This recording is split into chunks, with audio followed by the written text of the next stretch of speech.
Hello my fiery friends, the Infernoman here with another budget deck tech for us to play today. And today we're going to be playing Warhammer. Yes, I know, most people like to call this Hammer Time, but I wanted to be a little distinct and kind of set myself apart from the others. And how are we doing that? We're going to be playing this deck utilizing only 8 rares and 2 mythics total in the deck. So as always, if you've seen my series, I like to play a lot of budget-friendly decks on Arena that allow you to put this together without having to spend a ton. But as always, here's how we're going to break it down for you. First off, we'll go over the creatures in the deck first. We'll then cover the non-creature spells. We'll cover the land base. We'll then go over the sideboard. We'll have a couple matches against Sparky to show you examples of how to play the deck, and if you are a fan of it, a way to upgrade later on. But with that, let's go ahead and dive right in. Now to begin, we're going to be utilizing 22 creatures in the deck, and they all provide a very unique utility to each of them. However, the important part is you don't want to play all of them out on the field immediately. You kind of want to have to hold back a little bit, play conservatively until you can get your equipment out to start attaching them to each of the creatures, because each of them provide a different ability. To begin, the Fireblade Charger and the Goblin Cavalier, both are Goblin Warriors at 1/1. The Cavalier is a trampling goblin, however, and it gets +2/+0 for each equipment attached to it. We're not going to try to put on a ton of equipment, we only just care about one in particular. However, we do have a couple of cheap options, which we'll show you in a little bit of how that works, and being able to pump itself up allows us also to push through damage thanks to Trample. Ideally, however, you want to put the hammer on the Fireblade Charger, and here's why. When you attach any equipment to the charger, as you can see, it has haste, and when it dies, then it can deal damage equal to its power to any target. So we do have another combo in the deck that if all else fails, we can utilize it with the Fireblade Charger, if it all sets up correctly, to then just hit our opponent for a one-shot victory. But again, we do need also one piece of the puzzle, which we'll add on in a bit. But in case of either of these two goblins don't make it through, we have something in a 2-drop slot that can help us support this.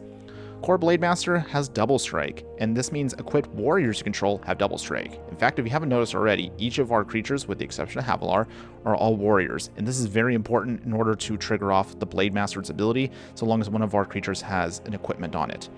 Seasoned Hallowblade, however, doesn't really need equipment per se, and in fact, we want to try to discard things to keep it alive. It gains indestructible anytime you discard a card, but be very careful when you do so. This is also the reason why I mentioned earlier that you don't want to dump your hand immediately. Say if you have a Seasoned Hallowblade out and that's your only way to push through damage, but you've been throwing out everything else onto the field, you don't have any way to enable its ability.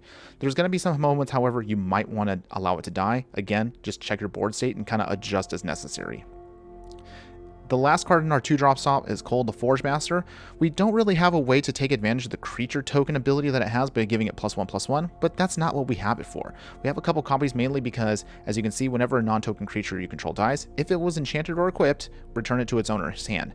So in other words, if we can try to at least force damage through where our opponent has no choice but to block, and even if our creature dies, if Cole is out, we can basically then return it to our hand and continue the process, making it very hard for our opponent to deal with our creatures. Akiri Fearless Voyager, again 2 copies of, because this is a budget deck, really sweet to have in the deck. Being able to unattach an equipment from a creature we control, and if we do, we can tap it to gain indestructible, allows us to protect it. So we basically are getting an extra layer on top of what Cole the Forge Master already does. But the other big thing that it has is whenever we attack a player with 1 or more equipped creatures, we get to draw a card. So this is our draw card engine. Not that we need that many cards to draw on the deck, but ideally you basically want to get a couple hits off of it. I mean, it wouldn't hurt, of course. And finally, we have 2 other cards in the deck at the 4-drop slot, Brainor Battle Hammer.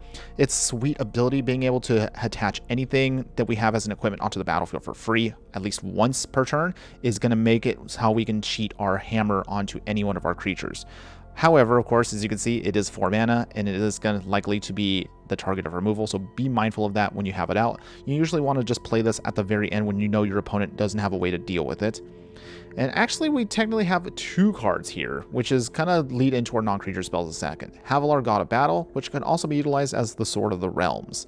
Most of the time, you're going to actually want to utilize it as a Sword of the Realms, because as you can see, its secondary ability, similar to Cole, shows that whenever the equipped creature dies, you return it to its hand, which allows us to keep looping together some of our creatures. In fact, I don't use the Havilar side too much, because most of that ability also lies upon the Blademaster. So you can see right there it says, creatures you control that are enchanted or equipped have Double Strike, which is what our Blademaster already does. And again, at the beginning of each combat, you may attach a target aura or equipment attached to a creature you control to target creature you control. So basically, it's another redundancy of the Battle Hammer. However, we have 2 of each, mostly because 1, it is a budget deck, and 2, being able to have that flexibility of basically a 2-in-1 for a card is the reason why we're running 2 in the deck. But it's basically going to be it for your creature package. Let's show you what we're going to use in the non-creature spells. Now, as for the non-creature spells in the deck, this is basically why we're even playing this deck in the first place. First off, let's just talk about it. It's the Colossus Hammer. You've seen it before. I'm sure you've probably memed it yourself in some way, whether it's in Historic, maybe you played it in Pioneer, or even Modern. But as you can see, for those that are unaware, it's a 1-mana equipment that gives your creature +10/+10 and loses flying. You have to, however, equip it for 8. But as you can see, we have a couple ways already from just the creatures alone how we can cheat it on for free. We also have another option in the 1-drop, which is Resolute Strike. Thanks to Zendikar Rising, target creature gets +2/+2 until end of turn. If it's a warrior, you can attach an equipment to it. So obviously, this is just the combo itself. You want to play one of your early game 1-drops, then put out the hammer on the second one, swing with your creature on that turn, use the Resolute Strike to attach the Colossus Hammer to it, and smash, hopefully getting a 2-turn victory. That's basically it. But of course, as you kind of can tell, because we're on a budget, we want to come up with a plan B in case if the Colossus Hammer plan doesn't work. So we have a couple of other equipment spells along the way to kind of help us get there. Dueling Rapier is a cute little common. As you can see, it has flash, and it gives our equipped creature +2/+0. Basically, you want to use this more as like a pseudo combat trick versus an actual equipment on your turn. So just keep that in mind. And also, it's kind of fun to utilize this with some of our early game creatures because they can still do some pretty decent damage if you can time this right with the Rapier.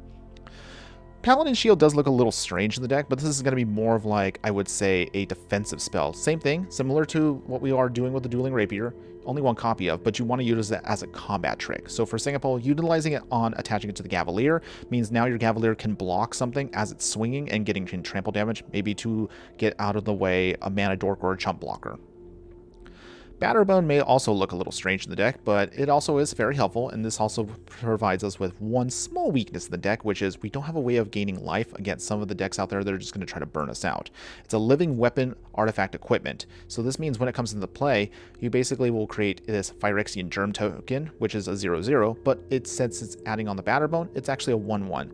It has Vigilance and Lifelink. Same thing, it's expensive to equip to another creature at 5, but if you can cheat it onto something else, you might be able to actually get some of your life back and also keep swinging, forcing your opponent to take it out.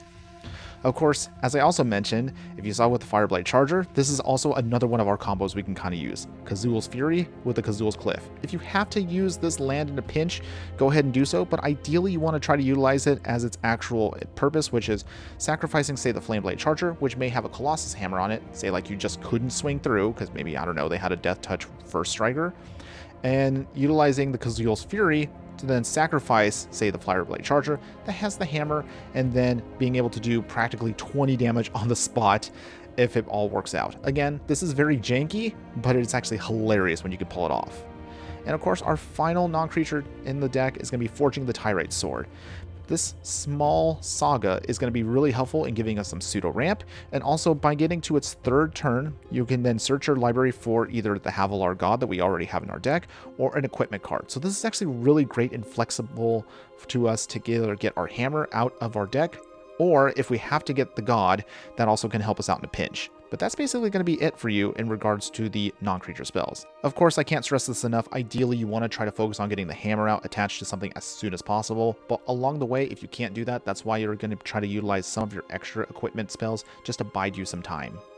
Now, as far as your mana base is concerned, very simple. Only 20 lands. You're going to be utilizing 6 plains, 7 mountains, an Axgard Armory, another extra layer to get you out your hammer. You'll choose 2 pathway lands, and of course Sacred Foundry. As always, if you can upgrade your mana base, please make sure to do so. It'll give your deck so much more consistency. Now, as for your sideboard, most of your sideboard is going to be focusing on one of the other weaknesses of the deck, which is although we can deal with creatures in combat, there are going to be some moments where it's better off just to get a little spot removal in order to ensure we get to victory. We also are going to try to have another set of cards to help us do the other part of our weakness, which is we have no way of protecting our creatures initially in the main board. So with that, you'll have a copy of Fight as One. You'll have 2 copies of God's Willing. Really just depends on your matchup, so be sure to adjust. Fair warning, however, when it comes to the God's Willing, if you have to protect from maybe a color that you yourself already use, i.e. red or white, be mindful of that with certain types of equipment, such as Havilar on the equipment side, means that you will unattach itself if you choose protection from white. Fair warning on that. Selfless Savior, really sweet little card. Unfortunately, it's not a warrior, but this cute little dog is going to help you protect any of your creatures in a pinch. Such a good doge.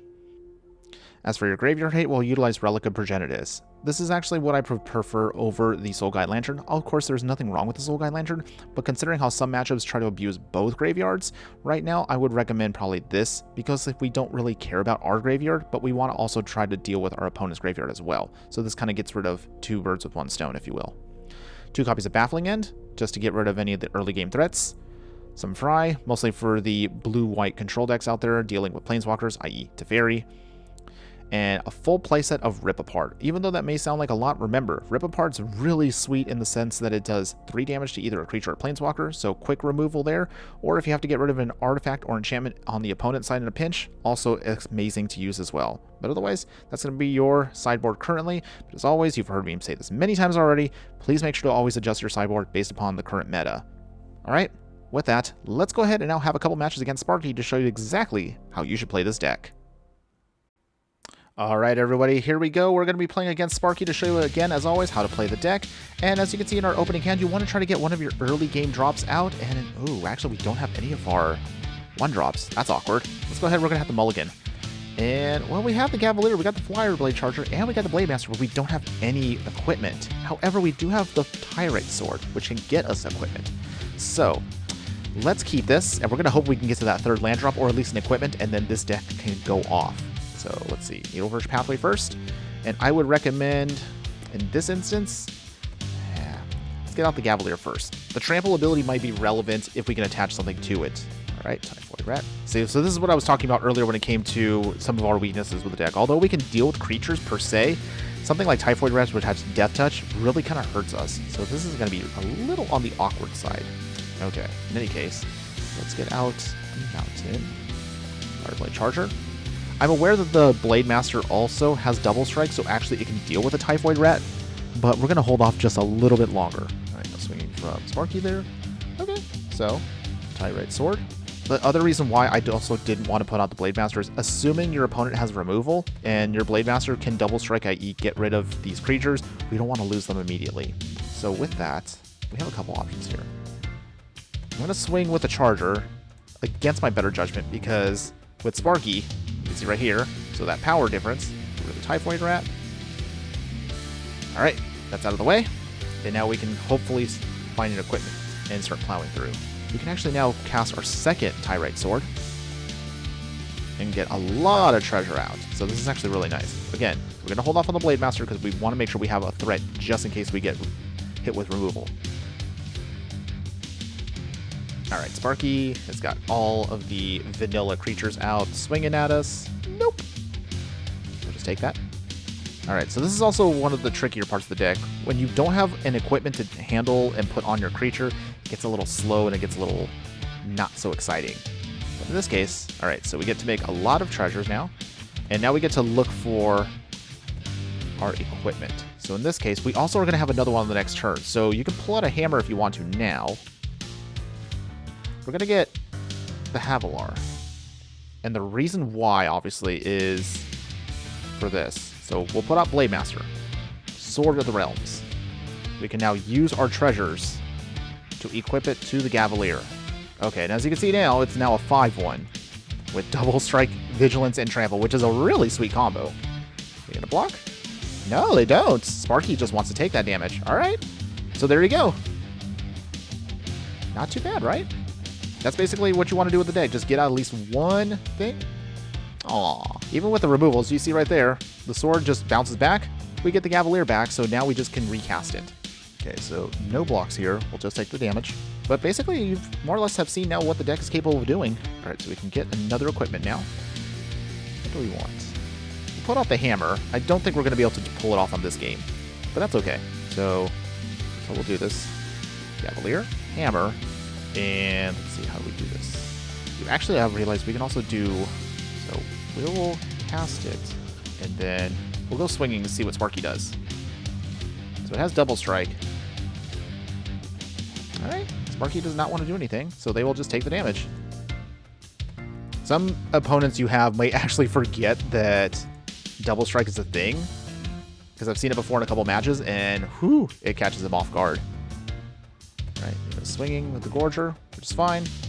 We've got the edge already. But basically, there you get. We didn't get to quite hammer, but you guys get an idea of how this works. Okay, Akiri's actually pretty nice here. Akiri. And I'm go swinging already. So we get to draw a card. All right, opponent. We're going to try to do some blocking here. All right, and we're going to put the Paladin Shield down on there. And now, as you see, again, because of its ability, both of them have now double strike. So that's basically game. So there you go, guys. That is how you play the Warhammer. Well, granted, we didn't get to hammer off there, but we're going to show you an example where we can show you how the hammer actually pulls it off with the combo. This is the slower way to do it, but it does work. It will work. You guys got to trust me on this one. Okay, there you go, swinging. No blocks. Ooh, the Fireblade Charger. Okay, so maybe we have a different plan here. Let's see. Okay, Fireblade Charger. Let's rip apart the creature. And we'll put Akiri down now. Always assume your opponent's going to have some kind of removal, but at least this now gives us options in terms of what we can attach. Okay, so the Tyrite Sword's coming out is going to be... So there you go. As a friendly reminder for all of you that are a little newer, remember that anytime you have a -1/-1 on a creature, if you put Indestructible on it, it will not protect it, so just as a fair warning to that. Okay, so here we go. We are now going to get our hammer out. Hammer comes down. Mountain. So we go swinging. Opponent blocks and blocks, but that's not what they should be blocking. Resolute Strike on the Fireblade Charger. Makes it a +3/+3. We attach now the hammer basically for free. And there you go. That's basically the combo for you right there. That's it. I don't think Sparky has a way. Even if Sparky tries to blow up the Fireblade Charger, we just smash by burning out their face. But there you go. That is the deck. Oh, look at that. And we get another Akiri. Not that you need it, but why not? Go swinging. We draw a card. Not for any actual value. And then we get them right in their face. So there you go. You saw right there the Resolute Strike to the Colossus Hammer onto a Charger, and that's how you pull off that combo. All right? Not too bad, right? Let's show you how you can upgrade this deck if you actually like this. Now, as far as upgrades to the deck, we actually don't have too many, but the ones we do have are very important, and I would say, almost dare say, essential for the deck. As I mentioned earlier, as always, upgrade your mana base, so things like Inspiring Vantage, and the rest of the pathways, get all those. You might want to even consider maybe the Fable Passage for fetches, so that way you can thin out your deck even more. Again, the deck only has 20 lands, but it doesn't hurt to have those. Now, as for the equipment package, things you want to upgrade, add in the Shadow Spear, add in Maul of the Skyclaves. I would say maybe 2 or 3 Maul of the Skyclaves, 1, maybe 2 copies of Shadow Spear, get rid of the Dueling Rapiers, get rid of the Paladin Shield, and you can even get rid of the Batterbone. So drop all those, get some much more stronger, consistent, more powerful equipment spells. And as far as the support, you can get rid of the Forge of the Tyrite Sword, put in 3 copies, I would say, of Fighter's Class, and that would mostly get you to your equipment much faster and more consistently. Nahiri, Heir to the Ancients, is going to be the Planeswalker you would pick. I would probably say 1, maybe 2 copies of it is going to be helpful. You could replace the Havlar, but if you don't want to spend the extra Mythics for that, then that's totally up to you. You don't have to, but that also is going to be, again, personal preference there. You can also replace a couple more lands and add in 1, maybe 2 copies of Shattered Skull Smashing. Same thing. It just at least gives you in the main deck a much more consistent mana base and also a much more consistent way of dealing with creatures that normally you don't want to actually attack. As far as your sideboard, certain things you want to upgrade will be things such as adding in Chandra Torch to the Defiance, 1 or 2 copies in the sideboard to help you out, 1 or 2 copies of Settle the Wreckage to deal with decks that want to go wide versus you trying to go big, a copy of Sword and Body of Mind versus the control decks out there, and you can get rid of your Relic of Progenitus and add in Grafdigger's Cage. But pretty much that's going to be it in terms of the upgrades for the deck. I mean, there's not much else I would say. The only other thing I would say is maybe wait until Crimson Vow, and we will have another dual land that you can use instead of maybe Inspiring Advantage that's actually possibly statistically better. And there you have it, everybody. That is the Warhammer deck for you, or at least that's what I call it, but some people still want to call it Hammer Time.